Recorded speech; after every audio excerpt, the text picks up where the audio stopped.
ഇന്ന് തന്നെ ഡൗൺലോഡ് ചെയ്യൂ. കാണൂ നിങ്ങളുടെ ഫേവറേറ്റ് ഷോസ്. എന്റെ ചെലവിൽ കഴിയുന്നവര് വിശ്രമിക്കണോ പണിയെടുക്കണോ എന്ന് തീരുമാനിക്കുന്നത് ഞാനാ. എനിക്ക് വിശക്കുന്നു. വായ്ക്ക് രുചിയായിട്ട് എന്തെങ്കിലും കഴിക്കാൻ കിട്ടിയിരിക്കണം. അത് കഴിഞ്ഞിട്ട് മതി വിശ്രമം. ശരി മോളെ, ഞാൻ ആഹാരം ഉണ്ടാക്കാം. ഇനി ഞാൻ അകത്തേക്ക് കൊണ്ടാക്കുന്നതാണ് അമ്മയുടെ വിഷമത്തിന് കാരണമെങ്കിൽ ഞാൻ അങ്ങോട്ട് വരുന്നില്ല. അമ്മ ഒറ്റയ്ക്ക് തന്നെ പൊക്കോ. ദാ, ഇത് ഡോക്ടർ തന്ന ഗുളിക. ആഹാരത്തിന് ശേഷം ഒരു ഗുളിക കഴിക്കാൻ മറന്നു പോകരുത്. രാവിലെ വേദന തോന്നുന്നെങ്കിൽ മാത്രം ദേ ഈ ഗുളിക കഴിച്ചാ മതി. ദാ അമ്മേ പേഴ്സ്. ശരി മോളെ, അമ്മ എല്ലാം കൃത്യമായി കഴിച്ചോളാം.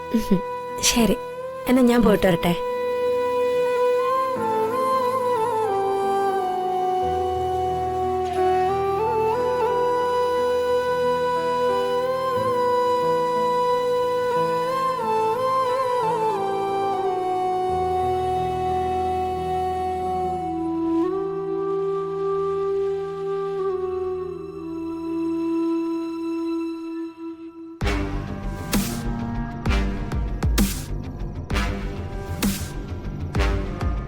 നിക്ക്. വന്നല്ലോ ഊരുതണ്ടാൻ പോയ അവതാരം. അല്ല, ഇത്രയും നേരം എങ്ങോട്ടാ കെട്ടിയെടുത്തേ? മോളെ, അത് എനിക്കൊരു നെഞ്ചുവേദന വന്നു. ആശുപത്രി വരെ പോയതാ. ഇത് ആശുപത്രിയിൽ നിന്ന് തന്ന മരുന്നാ. ദേ നോക്കിയേ. മരുന്നു മൊണ്ണം കേട്ട. രാത്രിയും പകലും ഇല്ലാതെ കറങ്ങി നടന്നിട്ട് കള്ള കഥയായിട്ട് വന്ന് കേറിയിരിക്കുക. നെഞ്ചുവേദനയാണ് പോലും. ഇതൊന്നുമേ ഇവിടെ നടക്കില്ല. അനുസരണയോടെ ജീവിക്കാൻ കഴിയില്ലെങ്കിൽ നേരം വെളുക്കുമ്പോ കെട്ടും പാണ്ടോടത്തോട്ട് സ്ഥലം വിട്ടോണം. മനുഷ്യന്റെ അന്തസ് കളയാൻ കുറെ ജന്മങ്ങള്. ഏത് കോളനിയിൽ തിണ്ണനരകമായിരുന്നു ഇത്രയും നേരം? എന്താ ഒരു ബഹളം? അമ്മേ അമ്മേ അമ്മ എന്ത് പണിയായി കാണിച്ചേ? പുറത്തു പോകുന്നതിന് മുമ്പ് പറഞ്ഞിട്ട് പോക്കൂടെ? ചോദിക്കുകയും പറയുകയും ചെയ്യാതെ പോയത് പോട്ടെ. അമ്മ ഫോൺ എന്തിനാ സ്വിച്ച് ഓഫ് ചെയ്ത് വെച്ചിരിക്കുന്നേ? അമ്മ എങ്ങോട്ടാ പോയത്? തിണ്ണനരകം പോയത് എവിടേക്കാണെന്ന് ആർക്കറിയാം? തൊട്ടടുത്ത വീട്ടിൽ തന്നെ ഉണ്ടല്ലോ എച്ചിൽ പാത്രം കഴുകുന്ന നിന്റെ സുചിത്രയെടുത്തിട്ട് തള്ള. ലോക നുണച്ചി ആ സ്ത്രീ. അവരെ കാണാൻ പോയതായിരിക്കും. ചേരുംപടിയല്ലേ ചേരൂ. മരുമോളുടെ പീഡന കഥകളൊക്കെ പറഞ്ഞു കൊടുക്കാൻ പോയതായിരിക്കും. എന്തൊരു ഗതികേടാണോ എന്തോ. ഈ നാശം പിടിച്ചതിന്റെയൊക്കെ ഇടയിൽ നിന്ന് മാറി സ്വസ്ഥമായിട്ട് ജീവിച്ചോട്ടെ എന്ന് കരുതിയ അച്ഛൻ ഒരു വീടെടുത്ത് തന്നത്. എന്നിട്ട് വല്ല സ്വസ്ഥതയും കിട്ടിയോ? ഒരു തരത്തിലും ജീവിക്കാൻ സമ്മതിക്കില്ല. ഓരോ നശിച്ച ജന്തുക്കൾ വലിഞ്ഞു കയറി വന്നോളും സ്വസ്ഥത കളയാൻ. അമ്മ സുചിത്രയുടെ അമ്മയെ കാണാൻ പോയിരുന്നോ? ഇല്ല മോനെ, ഞാൻ ജഗതിയെ കണ്ടിട്ടില്ല.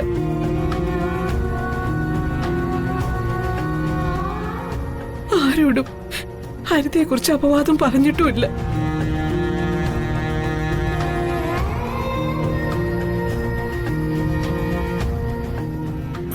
അതെന്തെങ്കിലും ആയിക്കോട്ടെ. അമ്മയ്ക്ക് നല്ല ക്ഷീണമുണ്ട്. അമ്മ പോയി വിശ്രമിക്കേ. ബാക്കിയൊക്കെ നമുക്ക് നാളെ സംസാരിക്കാം. അത് പറയാൻ നിനക്കെന്താ അവകാശം? എന്റെ ചെലവിൽ കഴിയുന്നവര് വിശ്രമിക്കണോ പണിയെടുക്കണോ എന്ന് തീരുമാനിക്കുന്നത് ഞാനാ. എനിക്ക് വിശക്കുന്നു. വായ്ക്ക് രുചിയായിട്ട് എന്തെങ്കിലും കഴിക്കാൻ കിട്ടിയിരിക്കണം. അത് കഴിഞ്ഞിട്ട് മതി വിശ്രമം.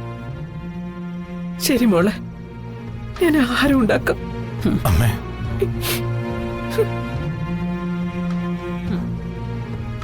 അങ്ങനെ കാര്യങ്ങളൊക്കെ ഹരിതയുടെ കൺട്രോളിൽ തന്നെ മുന്നോട്ട് പോട്ടെ. ഹരിത, നീ എന്നെ എത്ര വേണേ തരം താഴ്ത്തിക്കോ. ഞാൻ അതിന് അർഹതപ്പെട്ടവനാ. പക്ഷെ അയൽപ്പക്കം തോറും നുണ പറഞ്ഞു നടക്കുന്ന സംസ്കാരമില്ലാത്ത സ്ത്രീയായിട്ട് എന്റെ അമ്മയെ തരം താഴ്ത്തരുത്. 5 മക്കളെ പ്രസവിച്ച സ്ത്രീയല്ലേ നിന്റെ ചന്ദ്രികാമ? എന്നിട്ട് എന്തിനാടാ മരുമോളുടെ ഔദാര്യത്തിൽ കഴിഞ്ഞ് സ്വയം തരം താഴ്ന്നേ?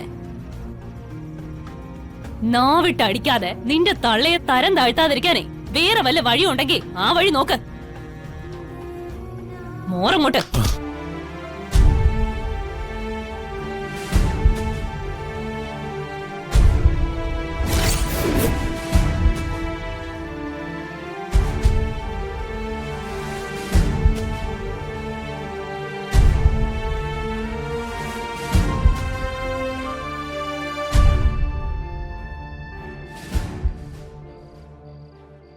വന്ദനമ്മേ, വന്ദനമ്മ എന്താ ദിയമോൾക്കിപ്പോ കഥകളൊന്നും പറഞ്ഞുതരാത്തെ?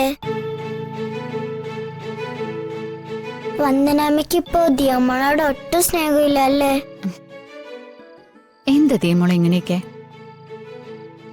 വന്ദനമ്മയ്ക്ക് ദീമോളോട് സ്നേഹമില്ലെന്നോ?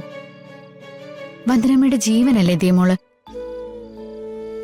മോൾ ഇങ്ങനെയൊന്നും പറയരുത്. മോളിങ്ങനെയൊക്കെ പറഞ്ഞാ വന്ദനമ്മയ്ക്ക് സങ്കടാവും. സോറി വന്ദനമ്മേ.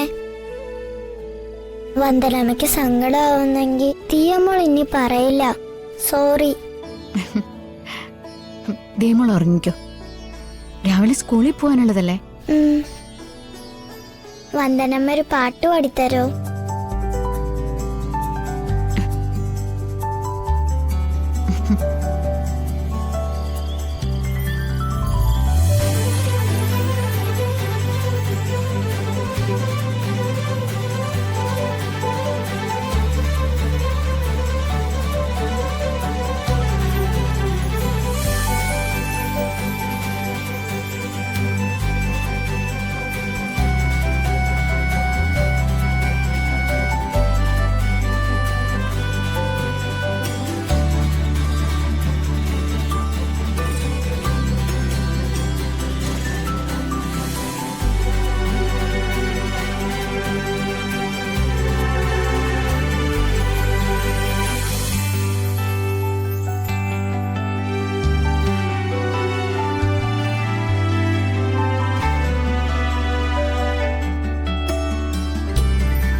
കൊട്ടാര